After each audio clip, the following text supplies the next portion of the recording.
Good morning everyone, welcome to knowledge account. আমি কুন্তল মহিন্দার তোমাদের সাথে 3 অক্টোবর 2024 এর ডেলি কারেন্ট অ্যাফেয়ার্স নিয়ে ডিসকাস করব with static GK.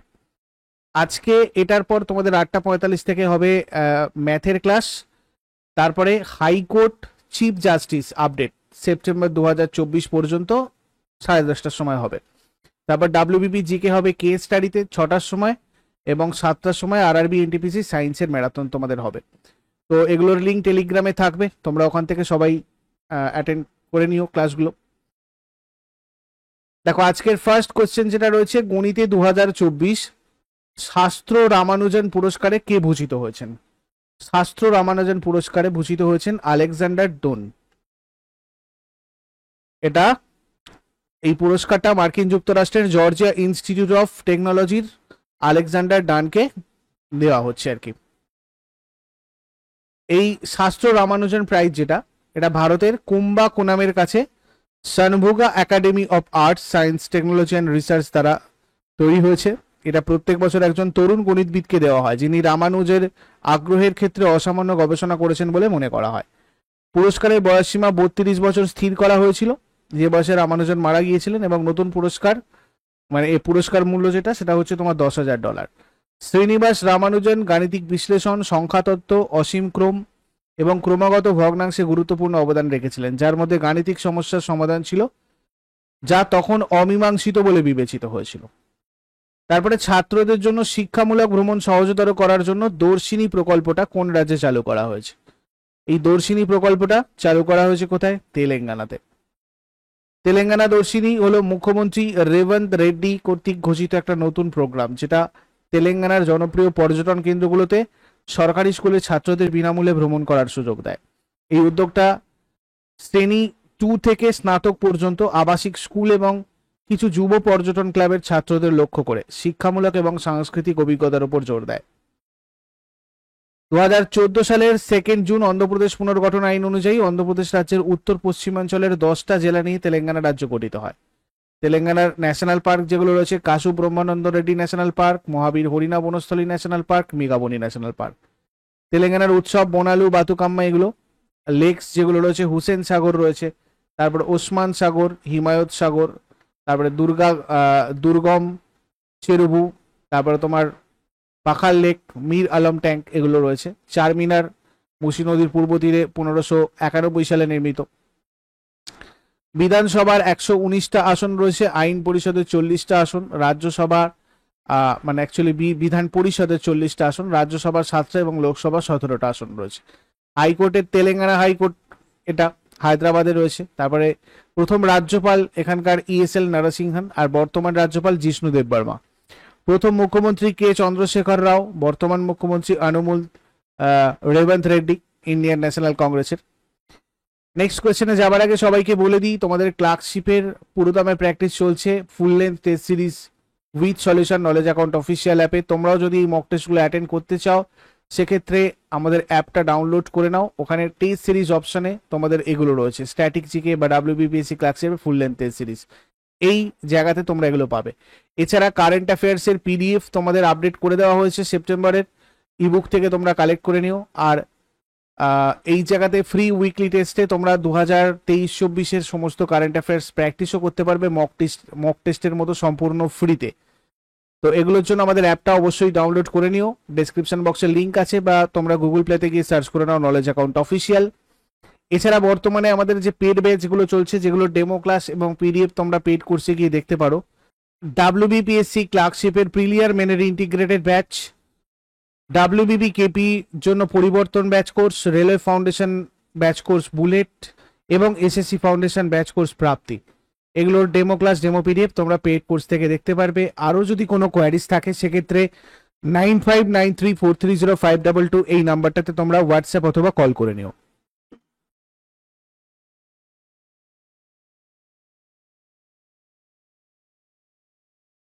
Next, Indian newspaper society এর প্রেসিডেন্ট হিসাবে নির্বাচিত হয়েছেন কে? ইন্ডিয়ান নিউজ পেপার সোসাইটির প্রেসিডেন্ট হিসাবে নির্বাচিত হয়েছেন MV Shreyams Kumar. Indian newspaper society acts as the central organisation of press of India. এটা প্রতিষ্ঠিত হয় 1939-এর 27 ফেব্রুয়ারি। এর হেডকোয়ার্টার রফি মার্গে রয়েছে নিউ দিল্লির। তারপরে ইন্দোনেশিয়ার বালিতে কোন দেশ সম্প্রতি প্রথম এশিয়া প্যাসিফিক প্যাডেল কাপে স্বর্ণপদক জিতেছে? এটা জিতেছে ইন্দোনেশিয়া। ইন্দোনেশিয়া স্বর্ণপদক জিতেছে আর ফিলিপাইন টুর্নামেন্টে রূপোর পদক পেয়েছে। ইন্দোনেশিয়ার বালির আমরে প্যাডেল ক্লাব উমালাসে 19 থেকে 22 সেপ্টেম্বর 2024 এটা খেলাটা হয়েছিল। ভারতীয় দল ব্রোঞ্জ পদক জিতেছে। তারপরে ভারতীয় ক্রিকেট কন্ট্রোল বোর্ড বিসিসিআই দ্বারা উদ্বোধন করা জাতীয় ক্রিকেট একাডেমি, যেটা বর্তমানে বিসিসিআই সেন্টার অফ এক্সেলেন্স নামে পরিচিত, এটা কোথায় রয়েছে? এটা রয়েছে তোমার কোথায়? বেঙ্গালুরুতে। বেঙ্গালুরুতে নবনির্মিত জাতীয় ক্রিকেট একাডেমির মধ্যে বিসিসিআই সেন্টার অফ এক্সেলেন্স আনুষ্ঠানিকভাবে উদ্বোধন করা হয়েছে। 40 একরেরও বেশি জায়গা জুড়ে এই সুবিধাটিতে 86টা পিচ রয়েছে, যার মধ্যে 3টে ক্রিকেট মাঠ রয়েছে, যেটা প্রশিক্ষণ এবং ম্যাচ উভয়ের জন্য ডিজাইন করা হয়েছে। গ্রাউন্ডে প্রধান পিচটা 85 গজ সীমানা এবং 13টা উচ্চমানের পিচ রয়েছে, যেটা মুম্বাই লাল মাটি দিয়ে তৈরি। উন্নত ফ্লাইট লাইটিং এবং সম্প্রচারের সুবিধা সহ রাতের ম্যাচের জন্য এটা ব্যবস্থা ডিজাইনটা আর কি।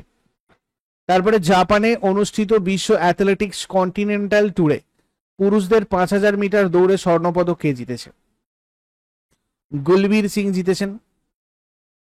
26 বছর বয়সী ভারতীয় অ্যাথলেট গুলবীর সিং জাপানে অনুষ্ঠিত বিশ্ব অ্যাথলেটিক্স কন্টিনেন্টাল ট্যুরে পুরুষদের 5000 মিটার দৌড়ে স্বর্ণপদক জিতে এই গুরুত্বপূর্ণ মাইলফলক অর্জন করেছেন।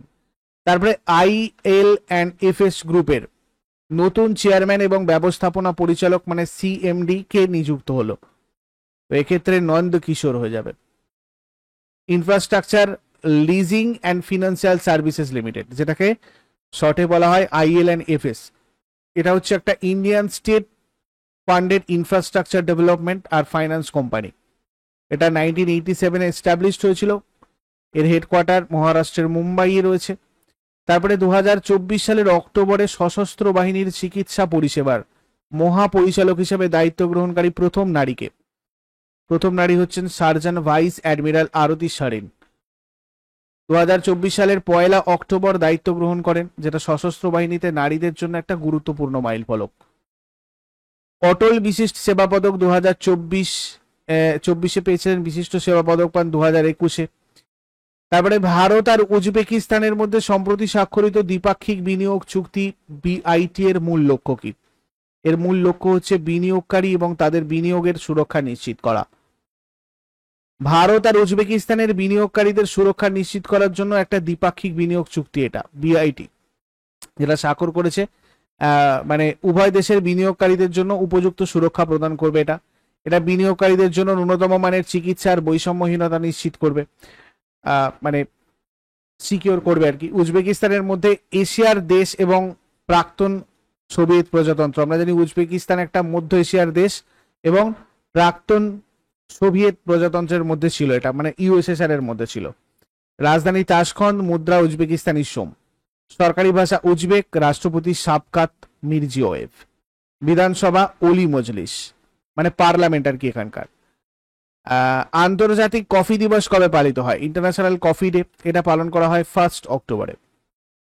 কফি ব্যবসার সাথে জড়িত সমস্ত ধরনের মানুষের অবদান তুলে ধরতে এবং তাদের স্বীকৃতি প্রদান করতে প্রত্যেক বছর এই দিনটা পালন করা হয়। 2015 সালে প্রথম এটা উদযাপন করা হয়। তারপরে সেন্ট্রাল সিল্ক বোর্ডের প্ল্যাটিনাম জয়ন্তী উদযাপনের জন্য সম্প্রতি কে স্মারক মুদ্রা উন্মোচন করেছেন? এটা করেছেন গিরিরাজ সিং। 20 সেপ্টেম্বর 2024-এ কেন্দ্রীয় মন্ত্রী গিরিরাজ সিং বস্ত্র মন্ত্রক কর্ণাটকের মাইসুরুতে সেন্ট্রাল সিল্ক বোর্ডের প্ল্যাটিনাম জয়ন্তী মানে 75 বছর মানে বার্ষিকী উদযাপনের জন্য আয়োজিত একটা অনুষ্ঠানে 75 টাকার স্মারক মুদ্রা উন্মোচন করেছেন। এরপর আগের দিনের হোমওয়ার্কগুলো সবাই দেখে নাও। অ্যানা বার্নসের লেখা মিল্কম্যান উপন্যাসটা 2018 সালে বুকার পুরস্কার পেয়েছিল। আর কোন ক্ষেত্রে পুলিৎজার পুরস্কার দেওয়া হয়? এটার উত্তর হয়ে যাবে সাংবাদিকতা। আজকে তোমাদের জন্য প্রশ্ন থাকবে, ভারতে মোট কতগুলো উপকূলবর্তী রাজ্য মানে কোস্টাল স্টেট রয়েছে? আর ইন্ডিয়া উইন্স ফ্রিডম এই বইটা কার লেখা? শেষকালে কমেন্ট এগুলো জানাও। চট করে আগের দিনের গুলো কুইক রিভাইজ করে নেবো একবার। 2 অক্টোবর 2024 আমাদের কোয়েশ্চেন ছিল, দেখো ফাইনালে কোন দলকে হারিয়ে ভারত 2024 সাফ পুরুষদের আন্ডার-17 চ্যাম্পিয়নশিপ জিতেছে? এটা জিতেছে বাংলাদেশ। 2024 সালে আইসিসি মহিলা টি20 বিশ্বকাপ টুর্নামেন্টের 9th এডিশনের জন্য ভারতীয় দলের অধিনায়ক কে? হরমনপ্রীত কৌর। 9th বিশ্ব জুনিয়র উশু চ্যাম্পিয়নশিপ কোথায় অনুষ্ঠিত হয়েছিল? বান্দার সেরি বেগওয়ান, ব্রুনেইতে। তারপরে উদয়নিধি স্ট্যালিন কোন রাজ্যের তামিলনাড়ুর উপমুখ্যমন্ত্রী পদে নিযুক্ত হলেন? তামিলনাড়ু। 2024 আইফাতে সেরা তামিল সিনেমার পুরস্কার কে পেয়েছে? জেলার। নলিন প্রভাত কোন রাজ্য বা কেন্দ্রশাসিত অঞ্চলের ডিরেক্টর জেনারেল অফ পুলিশ পদে নিযুক্ত হলেন? জম্মু ও কাশ্মীর। কোন রাজ্য দেশীয় গরুদের রাজ্যমাতা মর্যাদা প্রদান করেছে, যেটা কোনো প্রাণীর জন্য এই ধরনের উপাধি প্রদানের প্রথম ঘটনা? মহারাষ্ট্র। সুমন্ত কাঠপালিয়া কোন ব্যাংকের এমডি আর সিও হিসাবে পুনর্নিযুক্ত হয়েছেন?